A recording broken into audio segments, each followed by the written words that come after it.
safarkaygu wuxuu ahaa safar khaas ah oo shakhsi ah waxaan jeclaystay inaan booqdo sidaan hore u sheegay intii aan ka gaari karo meel walba markaa safarkan aan shalay ku imi berbera waa mid berbero gaar ah oo aan imi waxaan rabay in magaaladana booqdo dadka is salaano is aragno anigoo dee muwaadin Somaliland ah dadkana kulli barasho badan laga dhaxaysay garasho marka waxaan taa dhaafsan ma jiro waa booqasho khaas ah laakiin aad cid la kulanto hore waxaad u ballan qaaday markay saashisay inaad marayso gobolada Somaliland oo dhan waa taageerayaal ku lahayd oo taageerayaashaadana aad waxaan ka raali gelinayaa in yani dee qorshihii xisbiga aan ku wadnay sida wax isu bedeleen iyo iscasilaada arrintaasi ma kumeed socdaalkaaga qayb ka ah wallahi kulli meel kasta oo shalay aan fariisto ama aan marayay dad badan waan is salaameynay oo dawlad is weydiinay su'aalo yaara dadka intooda badanina waxa weeyaan dee soo dhaweyn badan bay sameeyeen oo waxa weeyaan magaalada aad baa lagu soo dhaweeyay ku soo dhawaad saad bay adagtay lahaa waanu shaqaysanay badan Mr. Cabdirashiid xisbiga waxaad ka hadmay mashruucii madaxweyne ku-xigeenka nin baad ahayd marka aad hadlayso oo xisbiga iyo arrimaha iyo dhaliisha dawladda ka hadlayso adag oo loo arkay nin siyaasadda mustaqbal wanaagsan ku leh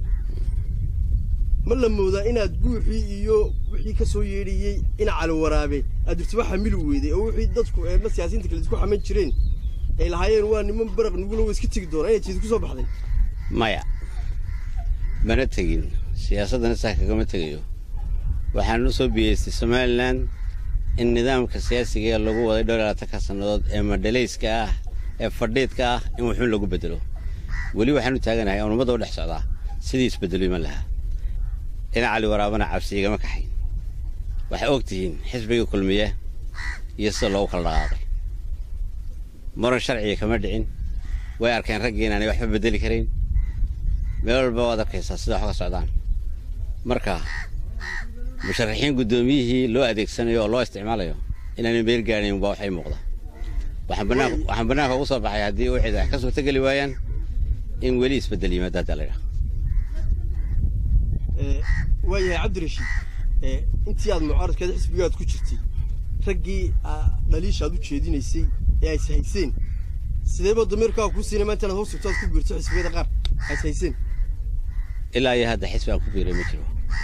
ma ku qorshaysantay inaad meel gasho waad iga sheegay la hamigay kama naadin wuxuu dadka baxdayna kulli meel kullu badgalaysaa siyaasadda ka fuushaday ragga ay saysan markaad hoos tagto bal ka war waxaad qaranaysaa xisbiga mucaaradka ee kale yaad ku siqaysaa ka mucaaradka ka muxaafidka labadu way ku fureen warga naqdi jirtay labadaba ba xisbiga mucaaradka wax badan baan wada lahayn wax badan oo iska soo isbahaysa mucaaradda baan lahayn isbedel baan wada raadinaynay marka kaas waa ka gaar isagu haddii isbedel cid laga waayo teetan bima noqonaysa haddii la ilaa xisbiga kale mucaaradka la taageero hala taageero ama lagu biiraba way waxa la leeyahay wuxuu soo casilay Cabdirashiid waa hadalka kulli deegunta adiga og laakiin waxa ku jira oo dadka qaar kood ay sheegayaan inaad soo casishay tanaasulaad samaysay in la yiraahdo Abdiraxmaan Ali oo xisbiga wadani la leeyahay kastaan wali soo shacabin inuu iska sharaxayo oo isku haybnaatiistan gacalaatihin arrinta maxaa ka jira ومالين ما عبد الرحمن على وقت قال إنه باركتي ترتنو تاجي هاي عبد الرحمن وقضية سوماليلاند تاجي وقضية هالجنكا ومدحين كحيكي لواد سوماليلاند ونحن احترام بدن وهاي وساج سوطلي قالبنا هاي سوون ترتن كوتشيرنا معها ميكروفون مهر استاجنوا لجماعة مقل أركز سوارن مقالد كوتشيرا لجاي أول لكن نيو حكي شيرين تادي ويدي سنة ويراتي وحكي مشران waxa la yiri Cabdirashiid waxa la sheegayaa kale iyadana in oo imka dadku way iska hadal badan yihiin dadku wada siyaasi Somaliland sidoo kale qaar ba waxay sheegayaan in burburka xisbiga uu laftigiisa lagu yar xamanay inaad qayb ka tahay oo nin la yiraahdo Maxamed Aw Saciid oo musharaxa kulmiye xisbiga kulmiye dabada ka wada musabixi in aad kulanteen oo qarshiyadii iyo waxyaabihii ka baxay xisbiga uu kaaga baxay lagu celiyay arinta lagu qanciyay mar hadii Faysal xisbigii walaaqayo ama wareerinayo intaanay meel ka fog la gaarin wixii qarash ka baxayna hal lagu siiyo arintan iska casib iyadoo weliba ay qayb ka qaateen dad ehelka iyo dadka siyaasadda isku afkaarkeen xaasha lacagu ma iman dalka nin musharaxnimo laga iibsadana ma yihi bishaar fara badan oo badan baan qaadanayay oo dhowr iyo toban kun oo dollar bishii waxaan u imi inuu dalkan gurmad u imaado inaan da'yarta mustaqbalkooda wax ka tari karo marka nin musharaxnimo iibsada ma yihi xisbiga kulmiyana inta cadceedu dhulka u jirto inuu isku jiraa waa xisbiga aan rabo talada dalka inay aan arkay inay la lumeen